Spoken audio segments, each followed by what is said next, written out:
Os deputados aceleraram a tramitação de um projeto de lei que dificulta a fusão partidária. Considerada urgente, a proposta poderá ser votada pela Casa sem precisar passar pelas comissões.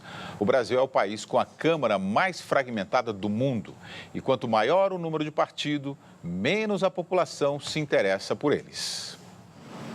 Aos 21 anos, Pedro participou no ano passado da sua primeira eleição para presidente e para o Congresso Nacional, mas votou nulo. Para mim, todos os partidos, assim, nenhum agrega nada ao país. O Brasil tem 32 partidos, tantos que é até difícil lembrar. PP, PT, PMDB, PSDB, PT, PSOL.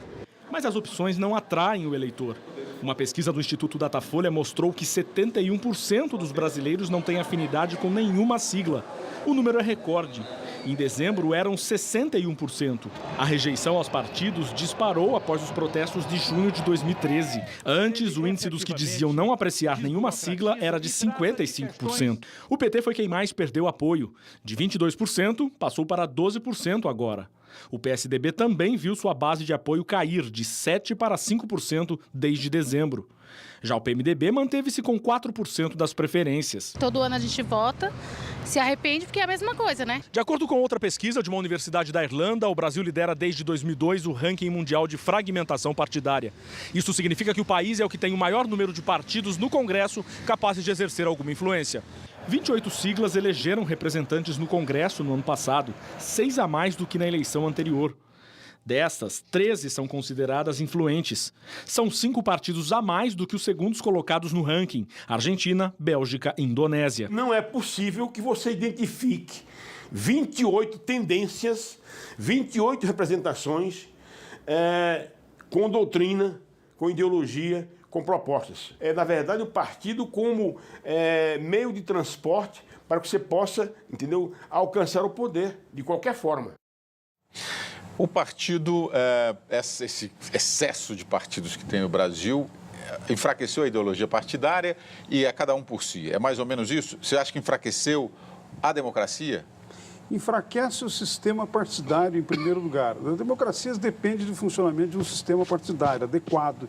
Não é? Agora, o entrevistado agora tem toda a razão. Você não tem 28 ideologias, 28 programas. Né? Então, o que acontece? A nossa legislação facultou de uma maneira muito liberal, eu diria, sem nenhuma confusão com a doutrina liberal. Estou usando a palavra aqui no sentido de muita liberdade para criar partidos sem limites. Não é? E essa é uma das razões pela qual eu acho que nós devemos trazer de novo para o debate a adoção da chamada cláusula de exclusão, que eu, pessoalmente, prefiro chamar de cláusula de representação. E não de barreira. E não de barreira, porque a coisa é a seguinte, a chamada cláusula de exclusão, ela indica o seguinte: você pode ter 50 partidos, mas para estarem representados no Congresso Nacional, tem que ter um mínimo de representação significativa na sociedade, pelo menos em 9, 10 estados, um certo percentual que, de alguma maneira, indique que uma corrente importante da sociedade deposita a sua perspectiva,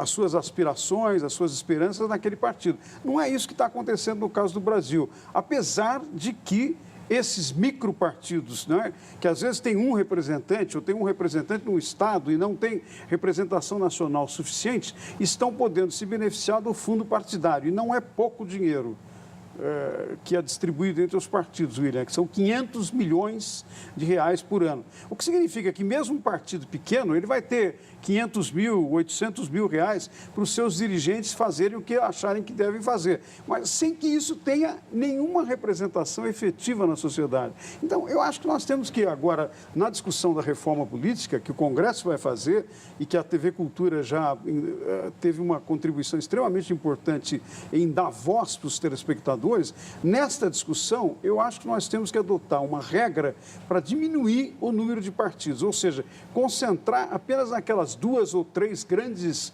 correntes de pensamento ideológico e doutrinário que identifica no Brasil. Uma mais à esquerda, uma mais à direita, uma no centro, 2 ou 3, mas não mais do que isso. Né? Agora, Pondé, quando o partido começa a ficar muito forte, não acaba mandando nos partidos os velhos caciques? Aí eles aparecem? Olha, eu tenho uma tendência a achar que quando você tem muito partido, não melhora a representação. Eu tenho uma tendência a pensar que as democracias, pelo menos mais sólidas que a gente tem no Ocidente, elas têm menos partidos. Né? Porque quando você tem menos partidos, fica mais claro a responsabilidade, a representação, quem diz o quê. O entrevistado fala muito bem, quer dizer, 28 partidos não são 28 ideologias e propostas de sociedade. Na realidade, no Brasil, ter partido é um negócio, como você dizia, né? Quer dizer, essa coisa do fundo partidário, o cara abre um partido, ele faz as assinaturas, ele fica com um partido, ele começa a vender para quem quiser sair pelo partido dele. Então, vira, na realidade, uma bancada de negócios. Eu acho, apesar de que esse é um tema bastante controverso, eu tendo para uma posição de que menos partidos é melhor do que muitos partidos numa democracia.